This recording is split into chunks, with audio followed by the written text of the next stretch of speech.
በህፃናት ላይ የሚከሰተው የከንፈርና የላንቃ መሰንጠቅ ችግር በቀላሉ መስተካከል ስለሚችል ተጠቂዎች አገልግሎቱን ወደ ጤና ተቋም በመሄድ ማግኘት እንደሚገባ ከአንገት በላይ ስፔሻሊስት የሆኑት ዶክተር ካሳው ከተማ ተናገሩ። በአብዛኛው ተጠቂዎች ላይም የጤናና ስነ ልቦና ችግር እየፈጠረ መሆኑን ሐኪሙ ገልጸዋል። ትዝታ መኮንን መንስኤዎቹ በተፈጥሮ የሚከሰት ነው። በተፈጥሮ የሚከሰት ከሆነ ለምንድን ነው የሚፈጠር የሚለውን ነገር ስናይ በብዛት አይታወቅም። አሁን ሌሎች በተፈጥሮ የሚከሰቱ ችግሮች ግልጽ የሆነ በእርግዝና ሰዓት ወይም ከእርግዝና በፊት ለተወሰነ ለዚህ ችግር የሚያጋልጡ የተወሰኑ ምክንያቶች ይኖራሉ። ወደ ከንፈርና ወደ ላንቃ መሰንጠቅ ስንመጣ ግን በግልጽ የሚታወቅ ነገር ብዙ የለም።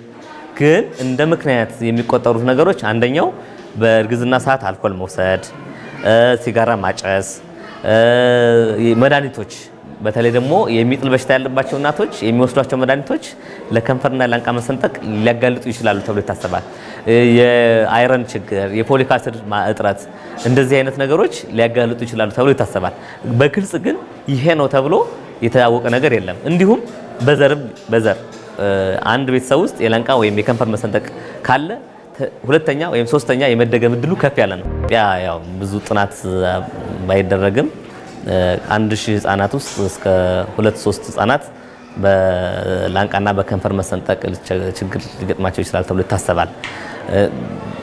የሚያመጣው ችግር ምንድነው? ቀጥታ የጤና ችግር በቀጥታ ልክ እንደ ኢንፌክሽን ወይም እንደ ቁስል ላያም ይችላል። ግን በተለይ የላንቃ መሰንጠቁ ከአመጋገብ ጋር ተያይዞ ከሚመጡ ችግሮች ጋር